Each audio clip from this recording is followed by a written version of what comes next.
Knowledge without action is just entertainment. Fam, reading about meditation won't make you more aware. Thinking about journaling won't increase your self-reflection. Wishing you got better sleep won't improve your emotional regulation. You have to commit to the practice. Welcome to the Kindness Extremist podcast. I'm your host, Shola Richards, aka Brother Teresa.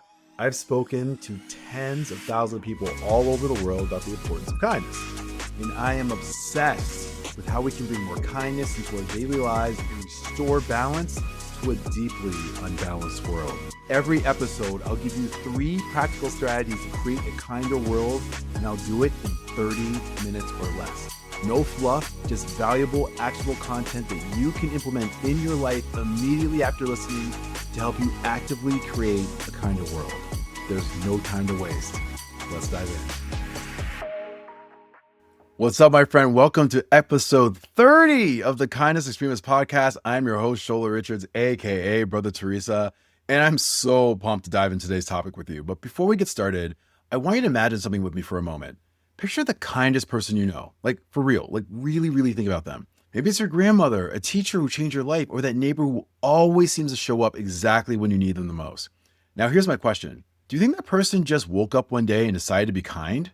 Do you think that kindness just magically happened for them without any intentional effort? Of course not. Kindness, real kindness, the kind that changes lives and transforms communities, doesn't happen by accident. It's the result of daily, intentional practices that shape who we are from the inside out. And that's exactly what I'm going to be talking about today. 3 simple practices, daily practices that will make you a kinder human being. Not tomorrow, not next month, but starting today.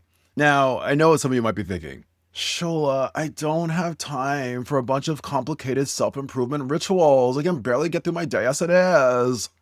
Okay, I hear you. That's exactly why I chose these 3 specific strategies, because they're simple, they're accessible, and they're free. Most importantly, they work. Here's what I've learned after years of studying human behavior and working with thousands of people all across the world. The kindest people aren't necessarily the most naturally gifted at kindness. They're the people who have developed daily practices that cultivate kindness from within.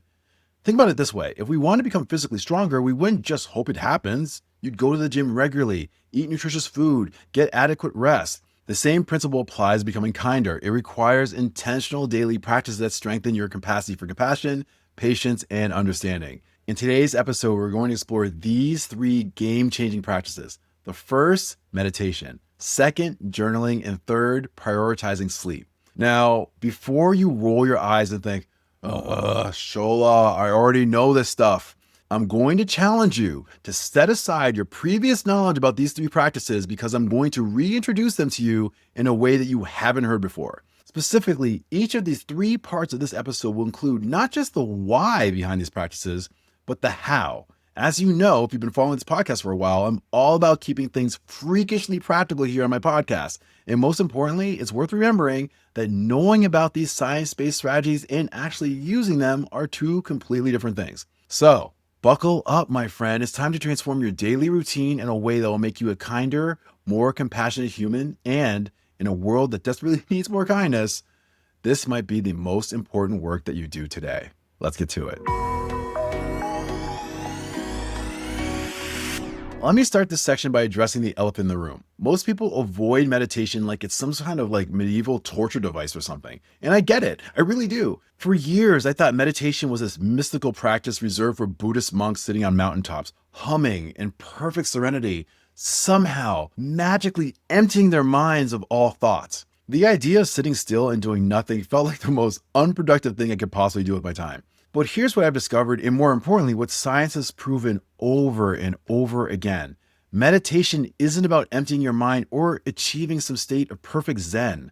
It's about training your brain to be more aware, more present, and more compassionate. In other words, it's about becoming kinder. Think about it this way. When you're stressed, overwhelmed, or emotionally hijacked, how kind are you? When you're running on autopilot, reacting to everything that comes your way instead of responding thoughtfully, how much kindness are you bringing to your interactions? I'll answer those questions for you. Not much. And that's not your fault. That's just how our brains work when they're in survival mode.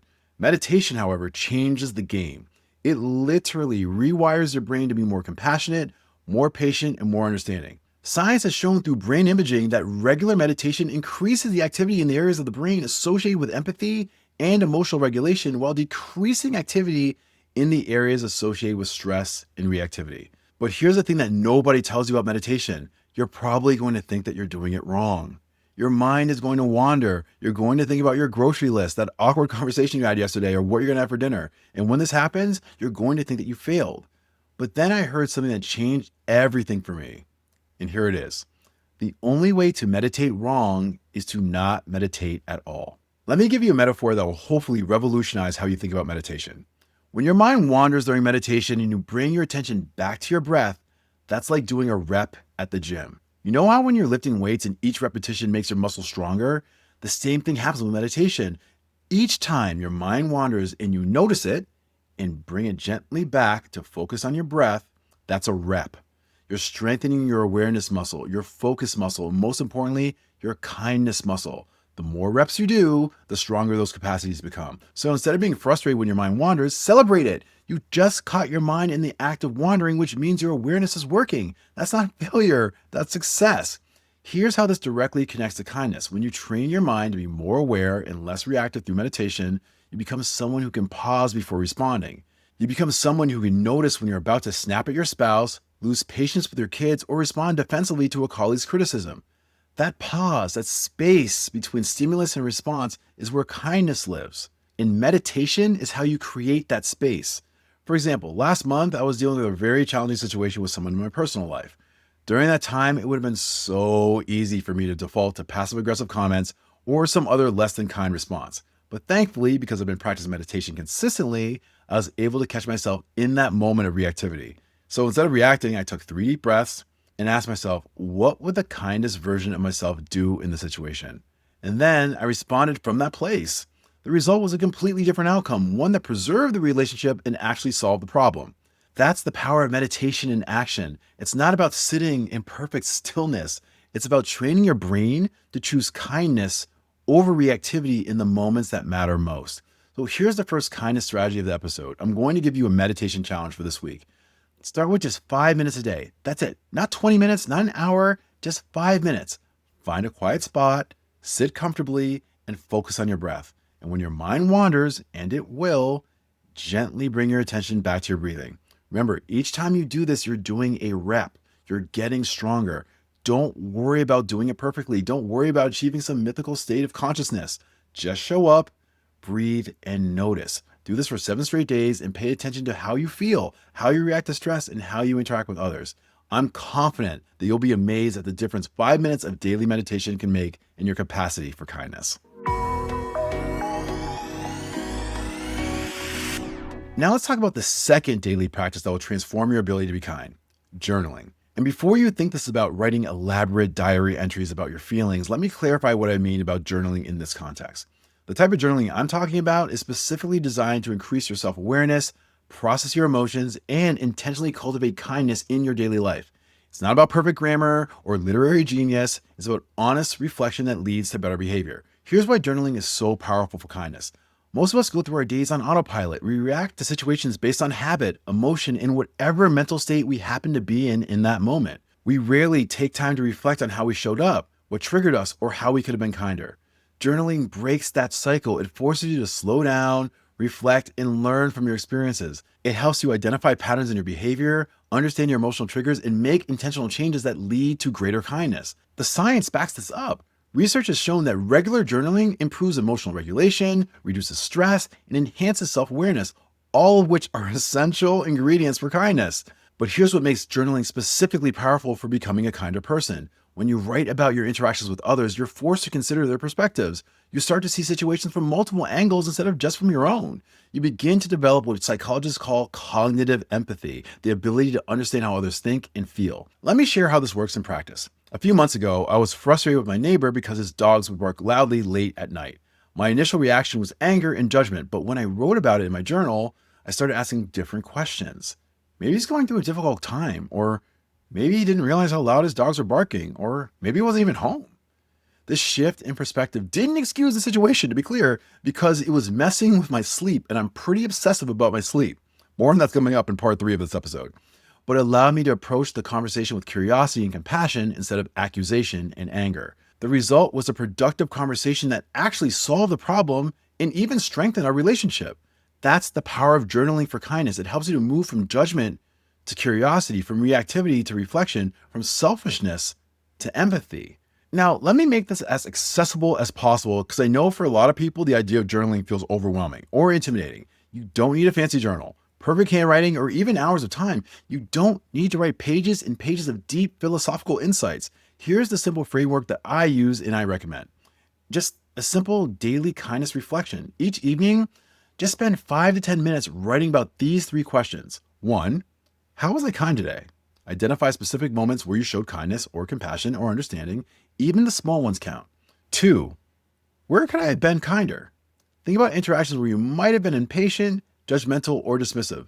This isn't about beating yourself up, it's about learning. And 3, how can I be kinder tomorrow? Based on today's experiences, what is one specific way that you can show up more kindly tomorrow? That's it.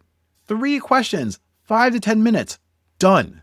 But here's what makes this practice so powerful. Over time, you start to notice patterns. You realize that you're consistently impatient when you're hungry, or that you're more judgmental when you're stressed, or that you're kinder when you've gotten enough sleep. This awareness gives you power. Instead of being a victim of your moods and circumstances, you become someone who can proactively create the conditions for kindness in your life. Let me give you another personal example. Through journaling, I discovered that I was consistently less patient with my family in the evenings when I hadn't taken breaks during my workday. This awareness led me to implement a simple practice, taking a 5-minute walk between finishing work and engaging with my family. That small change, which came directly from journaling insights, has dramatically improved my ability to be present and kind with the people I love the most. So here's the second practical kindness strategy of the episode. For the next 7 days, spend 5 to 10 minutes each evening answering those 3 questions that I shared in your journal. You can write them in a notebook, type them on your phone, even just think through them systematically. The key is consistency and honesty. Don't try to impress anyone with your answers. This is for your eyes only. Be real about where you struggled, celebrate where you succeeded, and commit to specific improvements for tomorrow. Pay attention to what patterns emerge. What situations consistently challenge your kindness? What conditions help you to be your most compassionate self? Use these insights to make intentional changes in how you structure your days and respond to challenging situations. Hey, fellow kindness extremists, it's me, Shola. If you're picking up what I'm putting down, if you're mowing what I'm growing, if you're smelling what I'm stepping in. Okay, I'll stop. If you're enjoying what you're listening to so far, I would love it if you would take a moment to hit the subscribe button and leave a rating and a review. Those incredibly kind acts go so far in helping me to reach as many people as possible who will join the movement to actively create a kinder world. I appreciate you so much, my friend. Okay, let's get back to the episode. Now we're going to talk about something that might surprise you as a kindness practice: sleep. And I need to be completely transparent with you. I am absolutely obsessed with getting a good night's sleep every single night. Some people are obsessed with their workout routines or others with their skincare regimens. Me, I'm obsessed with my sleep, and I have zero shame about it. Because after 50 years on this earth, here's what I know for sure. Everything else in my life, my patience, emotional regulation, my ability to think clearly, and yes, my capacity for kindness, all depend on how well I sleep. And the research backs this up in a huge way. Studies have consistently shown that sleep deprivation makes us more irritable, less empathetic, and significantly more likely to have conflicts with others. In fact, one of the world's leading sleep researchers has found that just one night of poor sleep can reduce our ability to read emotions in others by up to 60%.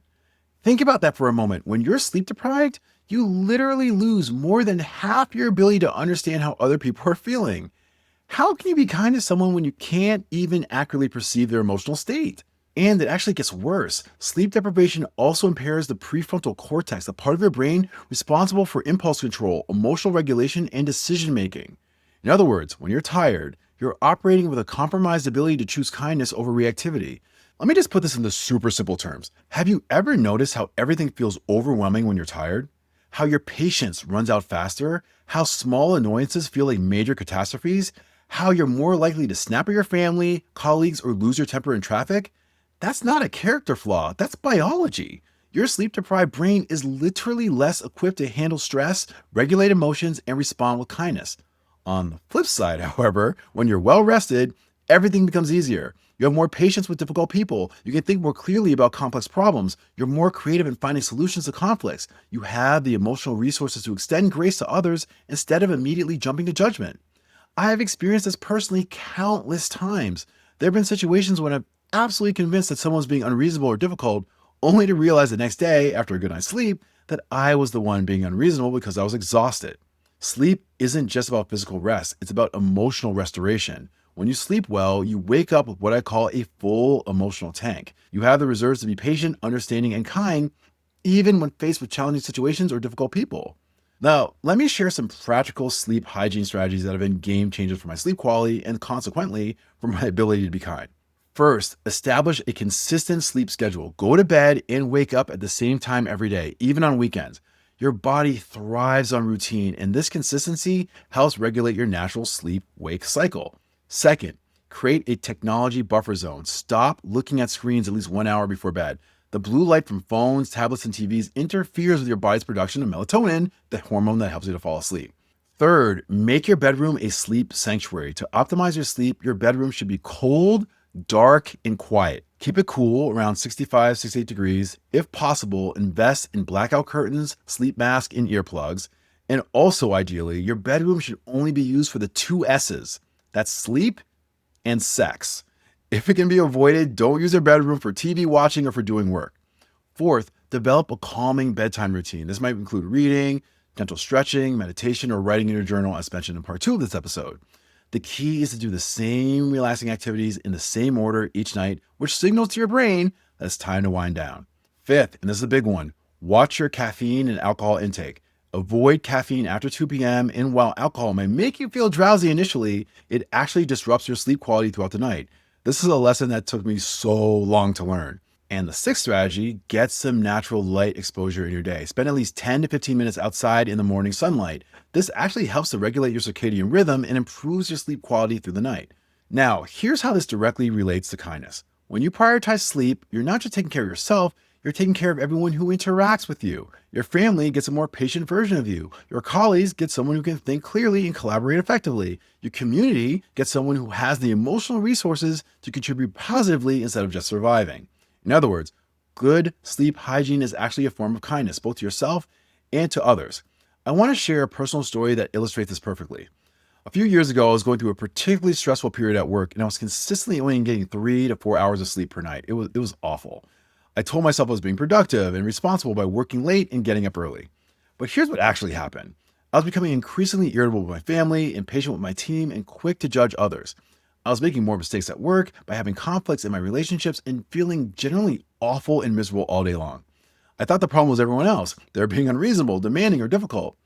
It wasn't until I committed to getting 7 to 8 hours of sleep consistently that I realized the problem wasn't them, it was me.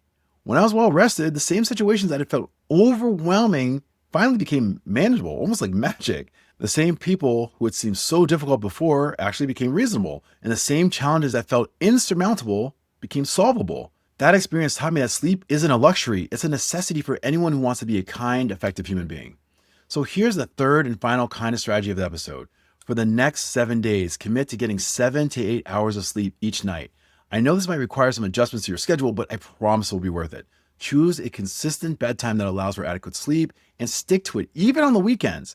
Implement at least 2 of the sleep hygiene strategies that I mentioned. Track how you feel each day, track your energy levels, your patience, and your interaction with others. Most importantly, pay attention to how your improved sleep affects your kindness. Notice whether you're more patient with difficult people, more understanding in challenging situations, and more emotionally available for the people you care about. I predict you'll discover what I did. Prioritizing sleep isn't selfish. It's one of the kindest things you can do for yourself and for everyone around you. Okay, my friend, I've covered 3 powerful daily strategies that will transform your capacity for kindness. First, meditation, the practice that strengthens your awareness muscle and creates space between stimulus and response, allowing you to choose kindness over reactivity. Second is journaling, the reflection practice that increases self-awareness, helps you to process emotion, and intentionally cultivates empathy and understanding. And third is prioritizing sleep, the foundation practice that ensures that you have the emotional and mental resources necessary to be patient, understanding, and kind. Here's what I want you to understand. These aren't just feel-good activities or self-help trends. These are scientifically backed practices that literally rewire your brain for greater compassion, patience, and kindness. But here's the most important part. These practices only work if you actually do them. As I love to say in this podcast, knowledge without action is just entertainment. Fam, reading about meditation won't make you more aware. Thinking about journaling won't increase your self-reflection. Wishing you got better sleep won't improve your emotional regulation. You have to commit to the practice. Now, I know what you might be thinking. Shola, this sounds like a lot. I don't have time for meditation, journaling, and getting 8 hours of sleep. Okay, fair. I get it. Life is busy, and adding new practices may seem overwhelming. So here's my suggestion. Start with one. Choose one practice that resonates most with you or addresses your biggest challenge. If you're constantly reactive and stressed, start with meditation. If you feel like you're going through life on autopilot without much self-awareness, start with journaling. If you're tired, irritable, and running on empty, start with focusing on your sleep. Commit to that one practice for 30 days, like really commit. Track your progress. Notice the changes in how you feel and in how you interact with others. Then once that practice becomes a habit, then add the second one, and then the third. Remember, becoming a kinder human isn't about perfection, it's about progress. Every 5-minute meditation session counts. Every journal entry matters. Every good night's sleep makes a difference. These practices are your investment in becoming the person you want to be and the person the world needs you to be. In a time when kindness feels like a radical act, these daily practices are how you maintain the strength, the awareness, and the emotional resources necessary to keep you choosing love over fear, understanding over judgment, and compassion over indifference. The world doesn't need you to be perfect. The world needs you to be intentional, and these 3 practices, meditation, journaling, and prioritizing sleep, are how you become intentional about kindness every single day so we can collectively create a better world for all of us. This is your host, Shola Richards, aka Brother Teresa, and you now know that kindness can't be weak because you just experienced the strength of the Kindness Extremist podcast. Until next time, my friend, the journey to a kinder world continues. Thank you for listening to the Kindness Extremist podcast. I really hope that you enjoyed this episode, and I have one favor to ask of you. If you could kindly hit the subscribe button, leave a rating and a review, not only would that be incredibly kind, but by doing so, you're actively playing a role in growing this movement and ideally getting us one step closer to creating a kinder world. I hope to see you next week for another episode of the Kindness Extremist podcast. Bye for now.